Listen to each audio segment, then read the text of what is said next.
Você poderia dizer, né, do porquê você decidiu se especializar ou atender pacientes nesse processo de luto? Antes eu vou te pedir permissão só para terminar, porque me parece que a primeira, se quiser fazer a primeira pergunta aí, Desculpa, desculpa. imagina. Poderia falar sobre sua formação e experiência em psicologia voltada ao luto? Isso. Com relação à minha experiência voltada ao luto, durante esses 2 anos de atendimento, eu tive poucas demandas, na verdade. Né? Na segunda pergunta, eu já vou responder que eu não sou especializada no atendimento ao luto, né? Mas Entendi. durante esses 2 anos de atendimento, eu recebi 4 demandas específicas de luto. E eu gostaria de falar bem rapidamente essa minha experiência em cada uma das demandas, porque elas foram bem diferentes, bem específicas, bem diferentes uma da outra, apesar da demanda principal ser a pessoa passando aí pelo processo de luto, né? Então, o primeiro caso que eu atendi foi de uma pessoa que já estava passando por um processo de luto há 5 anos. Essa pessoa já estava viúva há 5 anos e não conseguiu, digamos assim, superar, né, entre aspas, vamos dizer assim, o processo de luto, e ela entrou num processo de depressão muito forte. A princípio, ela não, ela resistiu muito a buscar ajuda, ela não queria fazer o tratamento, não acreditava, inclusive, mas como a situação dela chegou num ponto que ela ficou muito difícil para ela, ela buscou a terapia, né, a ajuda psicoterápica, e aos poucos ela foi compreendendo aí esse processo de luto e da morte como são processos naturais da vida, inevitáveis, né? Ela foi conseguindo superar esse processo e quando ela teve essa conscientização e aceitação, ela passou, ela ressignificou a vida dela através de um novo sentido, né? Buscando um novo sentido da vida, que é a proposta da logoterapia. Sempre buscar um sentido para a vida, independente do sofrimento, das adversidades que a pessoa esteja passando ou passou, né? Então, ela buscou, no caso, vou falar bem rapidamente, ela trabalhava com bolos, né? Durante 5 anos, ela não mexeu, parou, não quis mexer com nada, não queria sair de casa, enfim, um processo de depressão forte. E depois que ela conseguiu ressignificar a vida, ela voltou aos poucos a fazer os bolos de encomenda, bolos de aniversário. Nesse meio tempo, ela entrou em contato, ela descobriu um curso daqueles bolinhos, cupcakes, né? Uhum. Ela fez o curso, adorou e se especializou nesses bolinhos para atender pedidos de aniversário. E até então, ela refez a vida dela com uma outra pessoa, enfim. Esse foi o primeiro caso, né, de luto que veio com uma demanda de depressão também. O segundo caso já foi uma pessoa que procurou atendimento logo após a perda da pessoa, do ente querido, e essa pessoa trouxe uma carga, assim, um sentimento de culpa muito grande por questões que ela tinha vivenciado com esse ente que veio a falecer. Então, ela veio mais, assim, além de tratar o processo do luto, né, passar por esse processo, ressignificar a vida, também essa questão da culpa. Foi um caso específico, um segundo atendimento. Uhum. O terceiro atendimento que veio para tratar o luto foi de um rapaz que havia perdido o irmão também há poucos meses. Poucos meses depois ele procurou o atendimento, porque ele estava num processo também depressivo. Ele e o irmão eram muito unidos, não só apenas na questão da idade, eles tinham uma diferença muito pouco de idade, mas eram muito amigos, muito companheiros. E esse rapaz que veio procurar ajuda, ele passou por um momento de luto, que a gente vai conversar aqui, ele passou por um momento de luto antecipatório. E não procurou ajuda, porque esse irmão dele desenvolveu, passou, né, ficou doente, teve um câncer muito agressivo e veio a falecer em decorrência desse câncer. Então, ele acompanhou o irmão nesse processo todo da doença e passou por esse luto antecipatório, não procurou o atendimento. E quando o irmão faleceu, ele veio procurar, infelizmente, aí por 2 motivos. Pelo luto do irmão e porque ele descobriu também que ele estava com a mesma doença do irmão. Então, agora, atualmente, ele está em tratamento, né, com as quimioterapias, e por questões pessoais, ele optou em continuar o tratamento com o psicólogo hospitalar, onde ele faz as quimioterapias. Então, ele continua em tratamento. E o último caso que eu atendi já há alguns meses atrás foi de uma adolescente que perdeu o tio também de uma forma repentina. Ela era muito ligada a esse tio, considerava esse tio como um pai, porque o pai dela, biológico, não é presente na vida dela. E ela entrou num processo também de depressão e não quis mais ir à escola, não dormia, ficava só chorando, ficou com fobias de sair a lugares, conversar, se isolou. A mãe dela, quando buscou atendimento, porque ela é de menor, ou na época ela ainda era de menor, ela relatou que ela já estava em tratamento com o psiquiatra, tomando medicamentos para poder dormir, e ela relutou também, a menina, ela não queria o atendimento, mas a mãe insistiu, ela veio. Num primeiro momento, ela conseguiu compreender o processo da morte, porque o tio dela, ele tinha questões pessoais, conflitos, e ele praticou o autoextermínio. Então, a menina entrou em choque, ela veio em estado de choque, na verdade. Tentando entender o que tinha acontecido, enfim. Aí ela passou por esse primeiro momento de entendimento, voltou a assistir às aulas, voltou a ter contato com as colegas, mas em um determinado momento ela abandonou o tratamento, ela não quis. A mãe quis insistir, mas eu pedi para a mãe respeitar. Nesse momento não tem como a pessoa vir para um tratamento forçado. Então, foram esses 4 casos bem diferentes, né? A pessoa vem já trazendo uma demanda junto, decorrente do luto, né? Do luto mal, do luto não vivido, né? De forma adequada, vamos dizer assim. Então, foram essas quatro experiências que eu tive com o luto. Tá ótimo.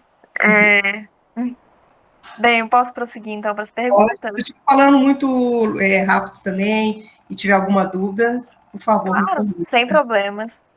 Bem, para a terceira, eu vou estar lendo porque elas realmente são mais longas, mais complexas, então não tive tempo de decorar elas. Sim. Mas, diante da diversidade das experiências do luto, desde o antecipatório, vivido antes da perda efetiva, até o não vivido, que muitas vezes não encontra legitimidade social, como a senhora percebe que a psicologia pode ajudar a nomear e acolher essas dores que, por não se encaixarem nos.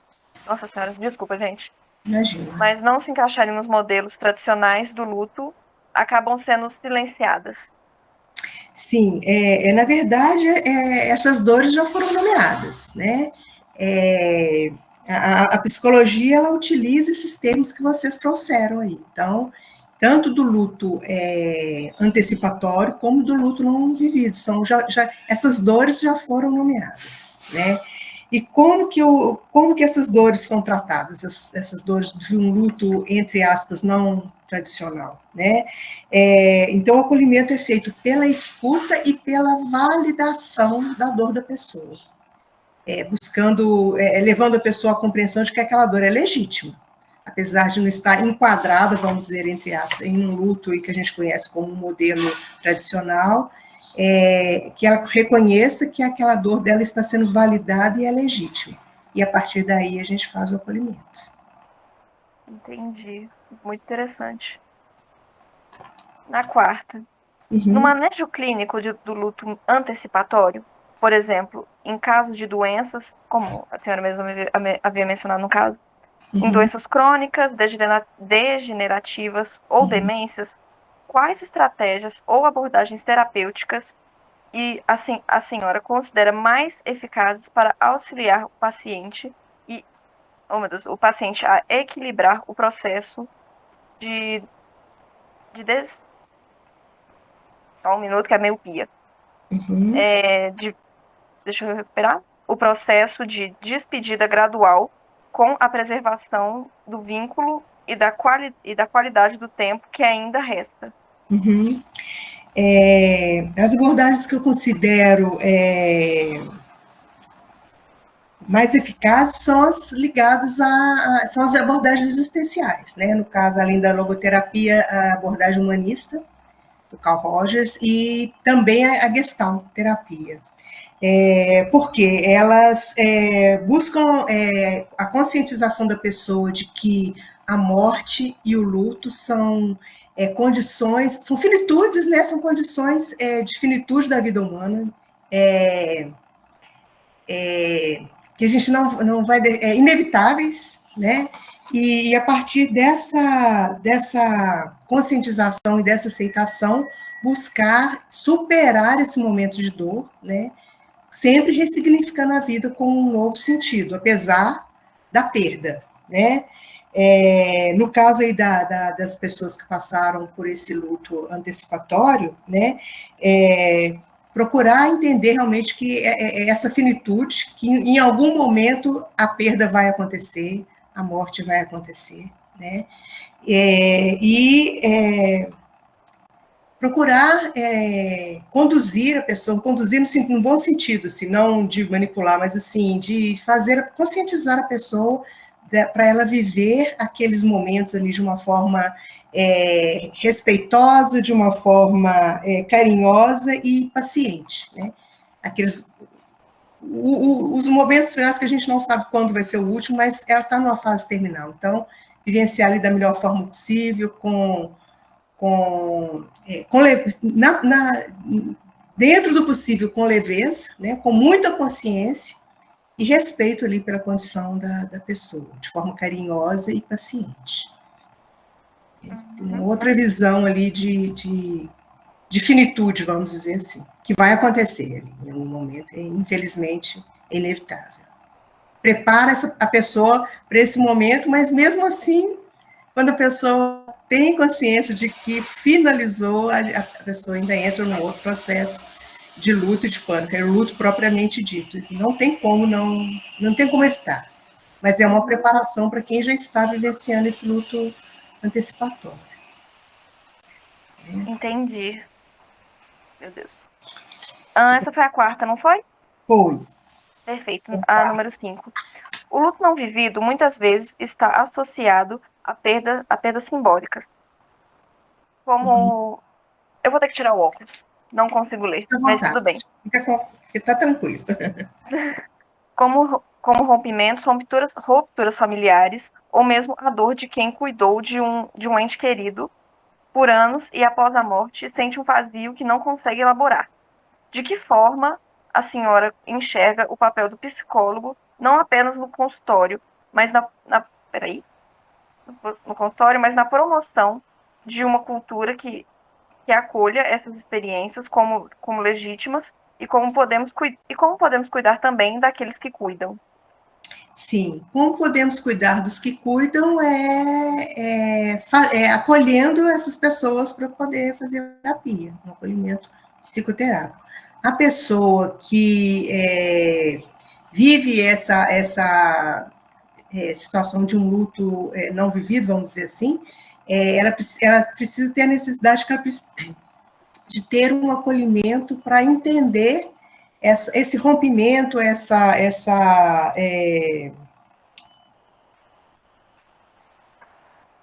muitas vezes não, a gente já deu o nome de não vivido, mas a pessoa ela não consegue identificar o que ela está sentindo ali. Então, através do acolhimento, da terapia, é que ela vai reconhecer a situação como um luto mesmo legítimo, aquele que a gente já respondeu na outra questão também sobre o luto antecipatório, né? É a mesma situação, né? Guardando as devidas proporções, que é, no caso, muito de rompimentos, divórcios, perdas de emprego também, a pessoa também fica sem chão e ela fica ali, até sem entender que ela está vivenciando um luto ali. Então, o terapeuta ele vai levar essa pessoa até essa conscientização e para ela vivenciar essa dor também de forma digna, não é fugir do luto, não é fugir da dor, passar por esse momento para ressignificar a vida, né, com outro sentido, sempre com outro sentido, trazendo bem a abordagem da logoterapia. Tá? Sempre buscando um outro sentido para a vida. Entendi. Bem. A nossa sessão está completando aí a segunda parte, né? Sim, desculpa. Não, tudo bem. A nossa sociedade ela é preconceituosa com relação à morte e ao luto. Né? Nós não somos preparados para vivenciar o luto, nem a morte em nenhum momento. Ninguém fala de morte, ninguém fala de luto. Por quê? Falar de morte e falar de luto é ficar literalmente ali, frente a frente com a finitude da vida. E ninguém quer saber da finitude da vida. Então, muitas vezes é negligenciado, ou sempre, né, praticamente, é negligenciado esse tema. E o trabalho do psicólogo nesse sentido, desse preconceito e da sociedade, ele eu penso que o trabalho do psicólogo seria um trabalho de conta-gotas, sabe?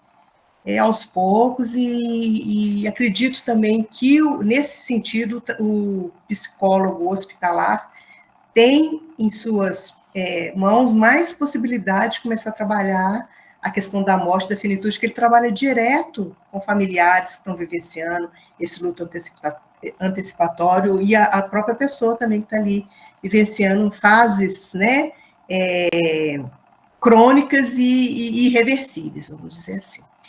Então, mudar um padrão de sociedade de séculos é possível, mas a longo prazo é a conta-gotas, né?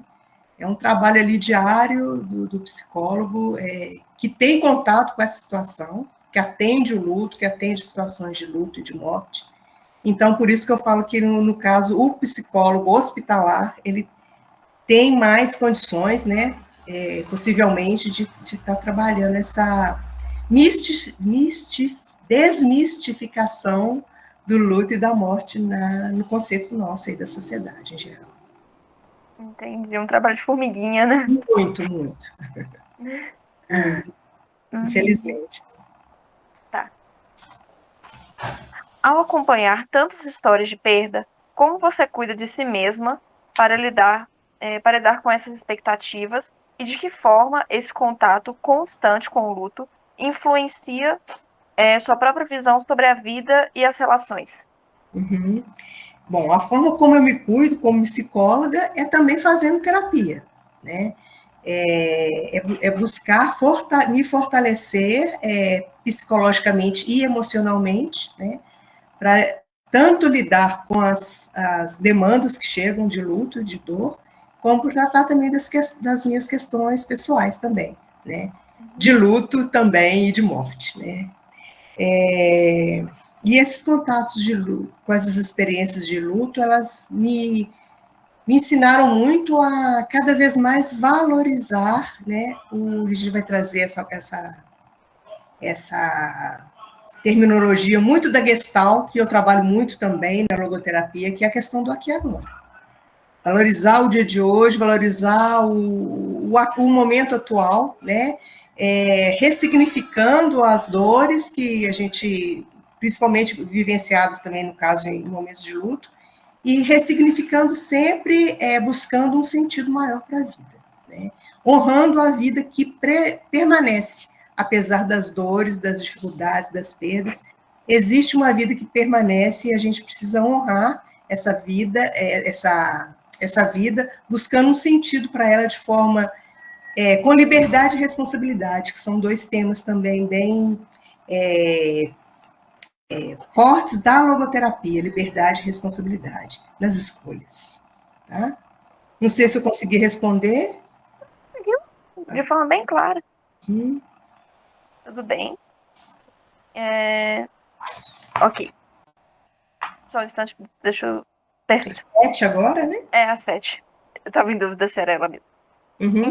Em que momentos o luto deixa de ser vivido como um processo esperado e passa a se apresentar como uma experiência de demanda em cuidados clínicos mais atentos? Ui, nossa. O luto, quando ele é prolongado e não é devidamente acolhido, ele tende a trazer. Quando ele é prolongado e não é devidamente acolhido, ele tende a trazer questões mais comprometedoras, vamos dizer assim, não era bem essa palavra, mas no sentido de começar possivelmente a trazer outras demandas, né, como doenças psicossomáticas. Aí pode intensificar aí um processo de depressão, de ansiedade, de fobias, sempre com relação àquele luto ali que não foi vivenciado e não foi ressignificado a vida ali a partir do momento que conseguiu ali ultrapassar aquele momento de dor ali. Então, ele geralmente, foi o primeiro caso que eu citei, né, da menina que não, da pessoa, né, da moça que não conseguiu passar por esse momento de luto e ela trouxe aí uma ansiedade já muito intensa, né? Então, é esse caso, passou por um luto longo e não conseguiu tratá-lo, né? Não conseguiu acolhê-lo, né? Acolher o luto. Então, sempre pode trazer essas demandas de doenças psicossomáticas, né? Além também do que a gente ainda vai conversar mais para frente em outra questão aí, pode trazer um vazio existencial para a vida da pessoa. E esse vazio devido à frustração, à falta de sentido. Então, trazem essas doenças que na logoterapia o Frankl chamava de neuroses noogênicas, que vem aí do psicossomático mesmo, tá? Da emoção e da não vivida chegando no físico. Entendi. Deixa eu só dar aqui um zoom de novo, que eu perdi as questões, mas já achei. Agora é a 8. Sim, sim. Como o sentimento de culpa, arrependimento ou pendências costumam aparecer na experiência de quem vive o luto? Geralmente, não é sempre, geralmente, esses sofrimentos aí aparecem muito pouco tempo depois, né, logo após a perda. Então, às vezes a pessoa, no caso aí de um luto antecipatório, por exemplo, a pessoa, sem saber, né, que ela já está vivenciando um luto ali, ela fica ali, acolhe, às vezes passa um período longo no hospital com a pessoa que está ali fazendo tratamento, ela que cuida, ela que está ali presente. Então,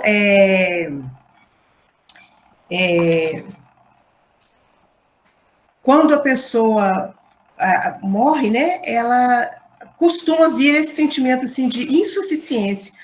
Eu poderia ter feito melhor, eu poderia ter feito isso, poderia ter feito aquilo. Então, foi o segundo caso que eu trouxe de atendimento ao luto, que a pessoa chegou com essa carga de culpa. Né? Então, assim, eu poderia ter feito melhor, eu deixei de fazer isso, deixei de fazer aquilo. Então, o acolhimento é sempre trazendo a pessoa para o aqui e agora, né? Para o momento presente, entendendo ali que ela vivenciou, quando acontece da pessoa reconhecer negligência, a gente trabalha junto a questão do auto-perdão. Trazendo a pessoa para o aqui e agora e assim que ela consegue superar, sempre entre aspas, né, esse processo de luto, levando ela a ressignificar a vida, apesar do que ela vivenciou, da dor, da perda. Sempre precisa ressignificar a vida, buscar um sentido para a vida que permanece. Então, repetindo bem, porque as perguntas, elas conversam entre si, né? Sim. Então, é sempre isso. Ficou confuso essa resposta? Para mim está bem claro. Lara, você tem alguma Laura, dúvida? tá tudo bem? Tá com alguma dúvida? Aqui ela tá gravando. Uhum. Eu acredito que ela deve Tudo responder. tranquilo.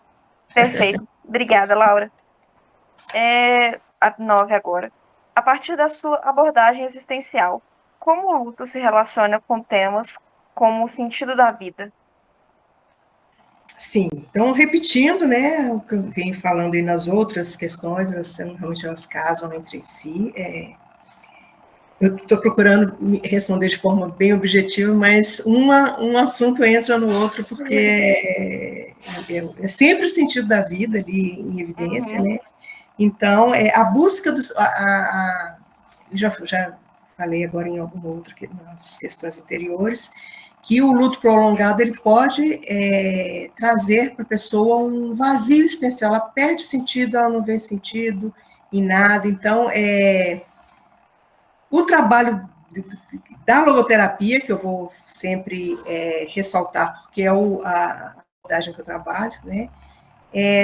Fazer esse acolhimento da dor da pessoa, validar a dor da pessoa sempre e fazê-la passar por essa dor, atravessar essa dor, ressignificar na frente lá, buscando um sentido para a vida, né?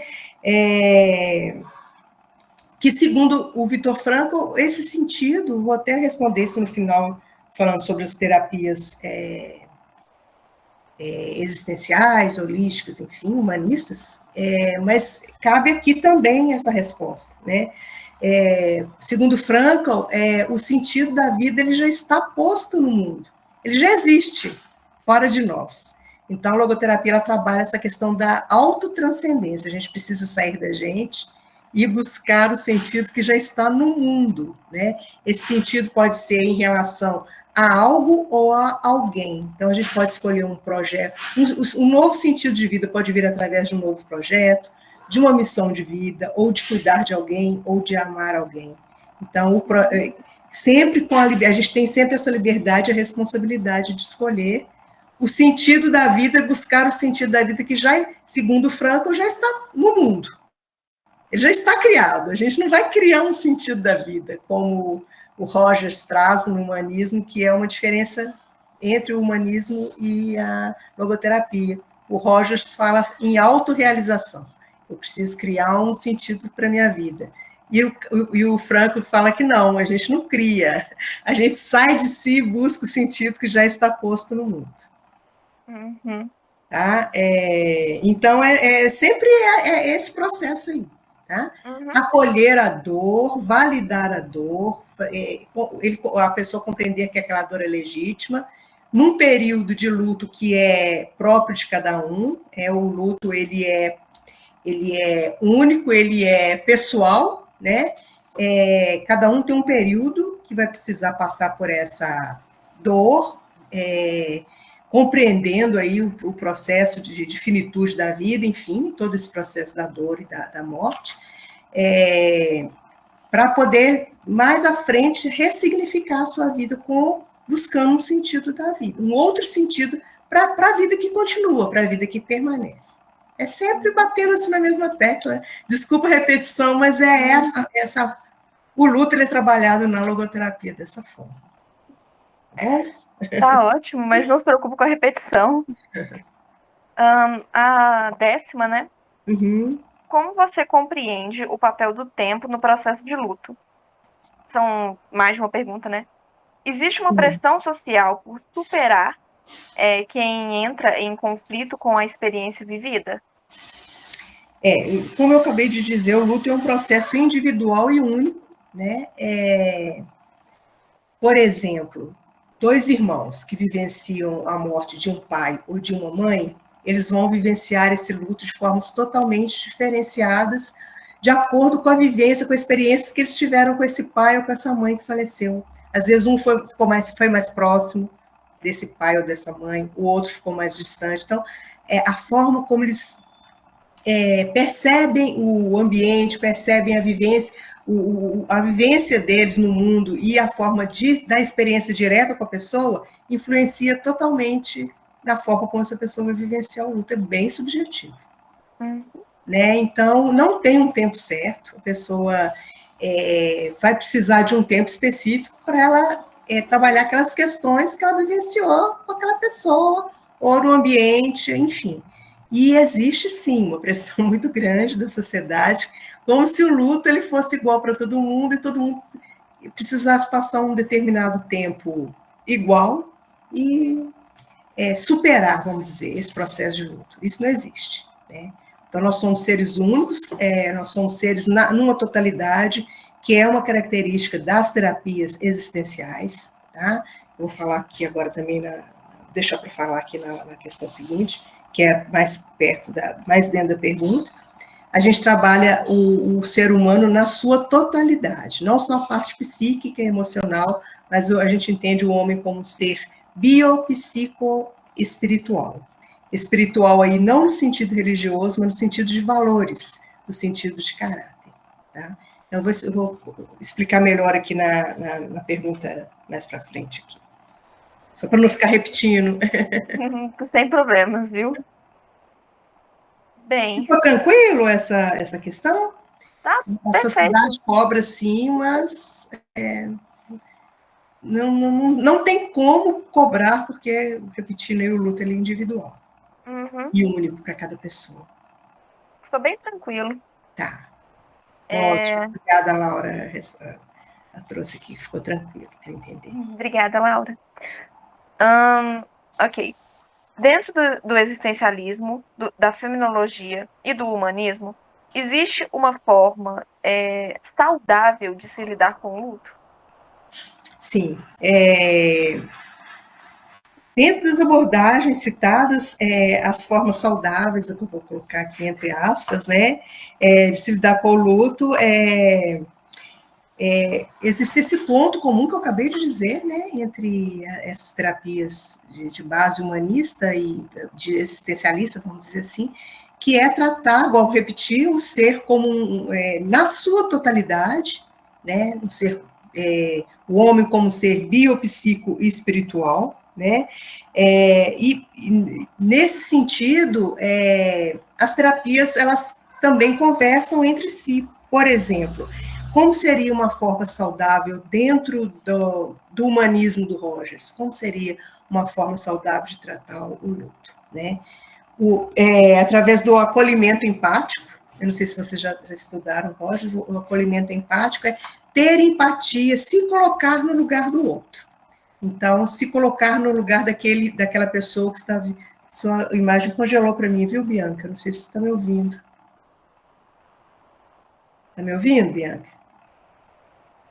A Laura está ouvindo? Posso continuar? Vou esperar o retorno aqui da Bianca. Sim. Agora voltou. Bianca, porque congelou um pouquinho a sua imagem. Ouvindo eu tô. Vocês estão conseguindo me ouvir? Sim? Sim. Eita. Agora sim. Voltou. Então, vou só então repetindo essa frase, que eu não sei se você... o início, né, da frase, Uhum. eu não sei se você conseguiu ouvir. Esse acolhimento empático que é proposto pela abordagem humanista é realmente ter empatia pela pessoa que está trazendo a demanda, né? Ser empático, se colocar no lugar do outro, perceber aquela dor do outro, aquele reconhecimento empático, né? Aceitação incondicional da pessoa. Então, aquela questão que eu trouxe no início, acolher a dor da pessoa, validar e legitimar a dor da pessoa, seja em que nível for, em que situação for, né? Então, essa aceitação incondicional da pessoa, a congruência, isso tudo são.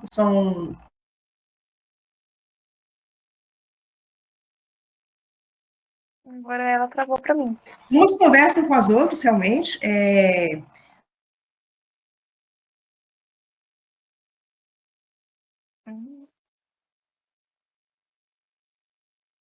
Tá tranquilo pra você, Laura, que pra mim deu uma travada. Eu acho que ela vai cair.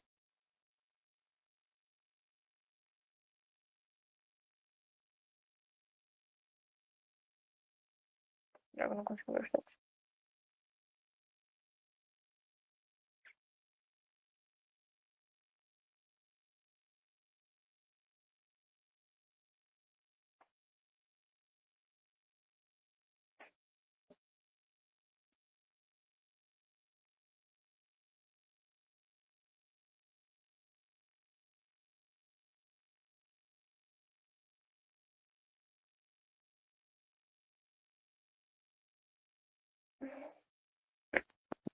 Normal, uma hora ela volta.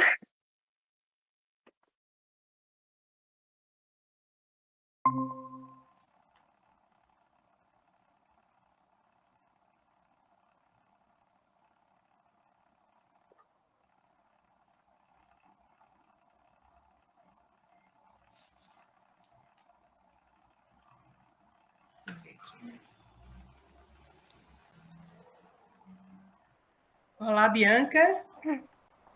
Agora. Agora.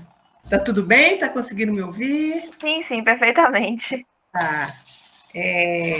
Então, continuando aí, né, com essas formas saudáveis de atendimento por Sim.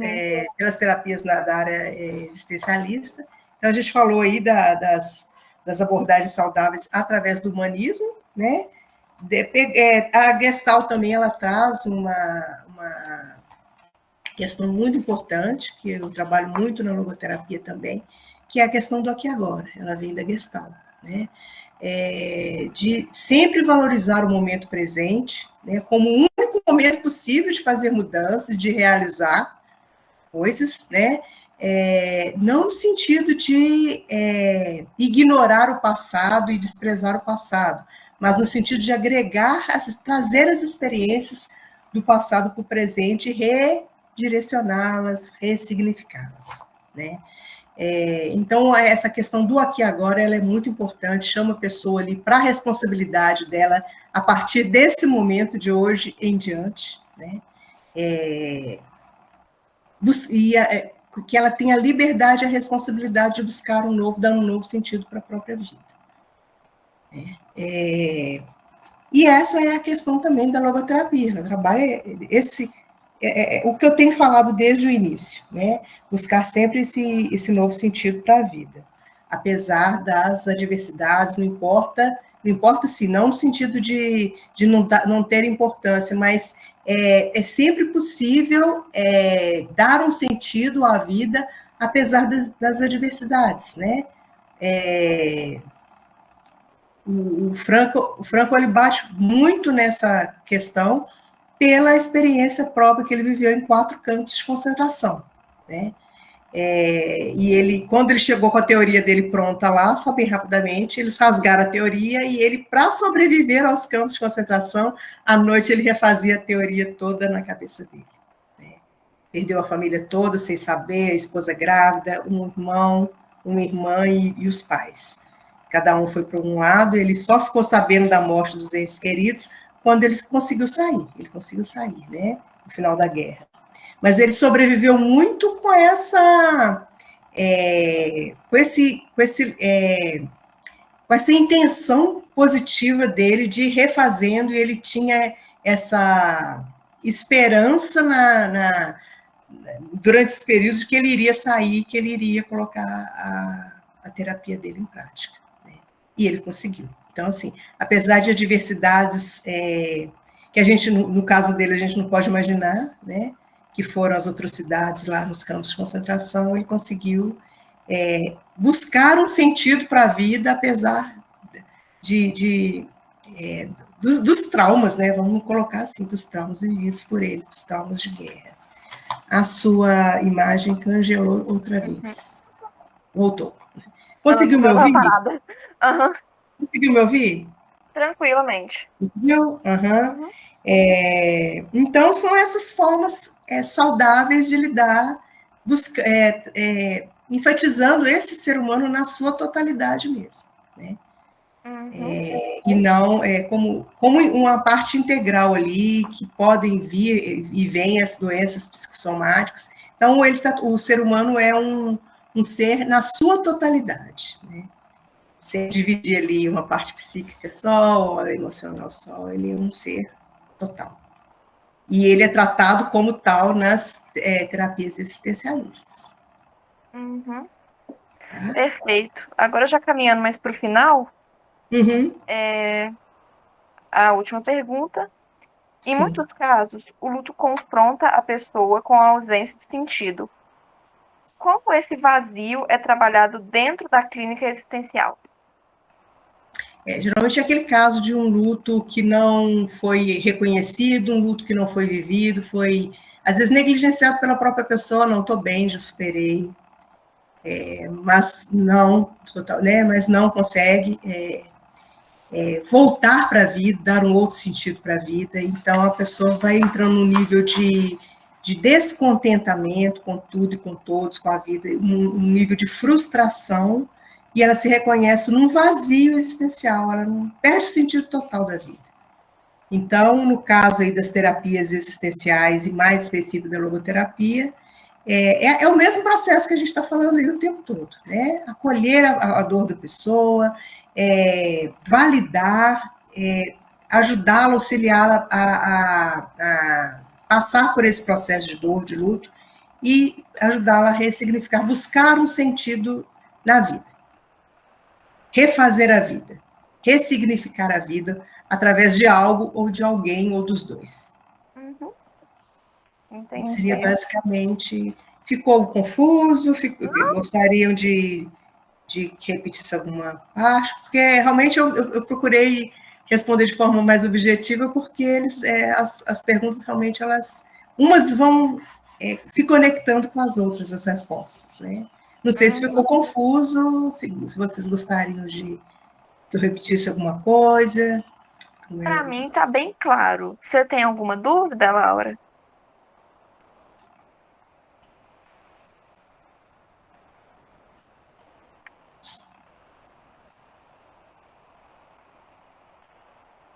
Beleza, obrigada.